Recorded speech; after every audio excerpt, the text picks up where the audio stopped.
Hello everyone and welcome to the channel. Labour just lost hundreds of council seats across the country. Reform UK is sweeping through the red wall, and Keir Starmer's response? To tell you all, it's perfectly normal. Well, it isn't, and I'm going to show you exactly why. Counting overnight is pretty much done, so it's a good moment to reflect on what we can see. 1,200 or so seats counted out of the 5,000 or so, and there's a clear winner. Here they are. It's Reform UK. They've got 391 seats. They didn't contest any. So the local election results are in, or at least they're coming in. And let me tell you, the picture that's emerging is devastating for Labour. We all know that midterm elections are supposed to be tough for governing parties. That's the line Starmer's spin operation is already pushing. But here's the problem. The numbers don't support that argument, not this time. Let's walk through what's exactly happening. Labour has lost nearly half of the seats it was defending. Not a few, not a handful, nearly half. And who's picking up those seats? Reform UK. They've been winning about a third of all the seats declared so far. Nigel Farage is already calling it historic change to British politics, and honestly, he might be right. Now here's where it gets interesting.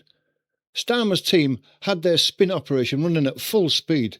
The core argument, midterm elections are always challenging for governments. On the surface, that sounds reasonable. It sounds like conventional political wisdom. It sounds like something you'd read in a textbook. But the fact of the matter is, it's not true. Not in the way they're using it. The governing party didn't just go backwards in terms of seats in 2011, didn't go backwards in 2015, didn't go backwards in 2017, and didn't go backwards in 2021. Those were all midterm elections where the party in power actually held its ground. So when Starmer tells you these losses are normal, he's not telling you the truth. He's gaslighting you. He's telling you a genuine political concept and stretching it until it breaks, hoping you won't notice the gap between what he's saying and what the data actually shows. And it gets worse. Starmer is reportedly planning what they're calling a masochism strategy, inspired by Tony Blair. The idea is that he'll go out there, take the blame, look humble, and then pivot. And the pivot? Closer ties with the EU.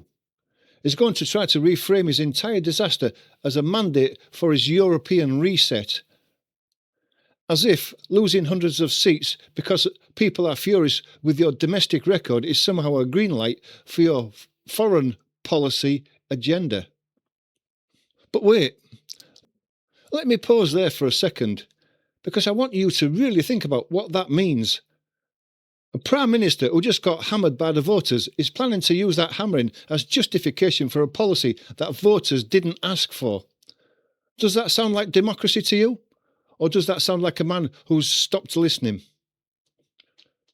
So let's get into the specifics, because this isn't just about national trends.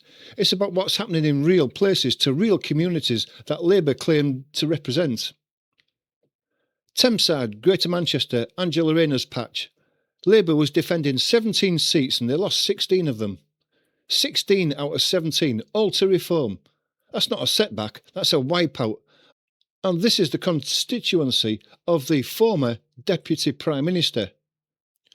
Wigan, Lisa Nandy's constituency. Labour lost all 22 seats it was defending. Not most, all. Every single one went to Reform. Hartlepool, Chorley, Redditch, Tamworth, Exeter, Southampton, Wandsworth. Labour has lost control of councils across the country, and in case you're thinking, well, at least someone else took over, in most of these places no single party has taken control. It's no overall control. The voters didn't just reject Labour, they rejected the entire political establishment. Now, if you're finding this analysis useful and you want to see more deep dives like this, breaking through the spin and actually looking at what the data tells us, make sure you subscribe to the channel and hit that notification bell, because we're going to be covering the fallout from these results all week, and trust me, there's a lot more to come. So what does this really tell us about where Labour is right now? It tells us that the party that won a landslide just 2 years ago has already lost the trust of the voters who gave them that landslide. The red wall that collapsed in 2019 is not coming back. It's gone further. Reform is now the real opposition in huge swathes of northern England. And inside Labour, it's not just the voters who are worried. Ed Miliband, yes, the Energy Secretary, a senior cabinet minister, has reportedly privately urged Starmer to consider setting out a timetable for his resignation. When your own cabinet ministers are quietly asking, when are you going to leave, you're not in a midterm dip, you're in a crisis. Prediction markets now put the probability of Starmer being out by the end of the year at nearly 50%, half. That's not speculation from fringe commentators. That's what the people who put money on these outcomes believe, and they tend to be right more often than pundits. We all know there's one thing Starmer does not do, and that's take responsibility. His instinct is always to deflect, to reframe, and to find someone else to blame, but this time there's no one else. These are his policies, his government, his failure to deliver on the promises he made in 2024. But here's the question I really want to ask, and I want you to think carefully about this. Is this about Starmer the man, or is it about something much bigger? Because what these results actually show is that the two-party system in Britain is fracturing.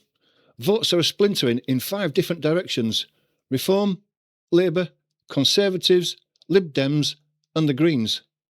None of them has runaway popularity. The old model of pick red or blue and hope for the best is dying, and Starmer is the first Prime Minister to feel the full force of that reality. So let me bring this back to where it started. Starmer wants you to believe this is normal.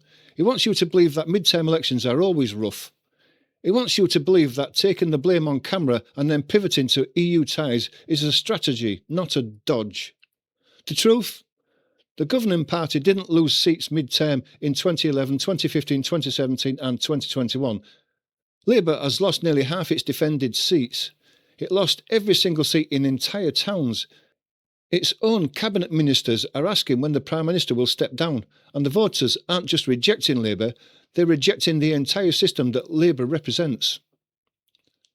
This isn't just about protecting Labour's reputation, it's about whether the people of the country can trust the Prime Minister to tell them the truth when things go wrong, and right now the evidence says that they can't. He's not a leader who takes responsibility, he's a manager who manages the narrative, and the narrative is falling apart. So what do you think of Starmer's response to these election results? Do you buy the midterm argument, or do you think, like I do, that this is something far more serious? Let us know in the comments below.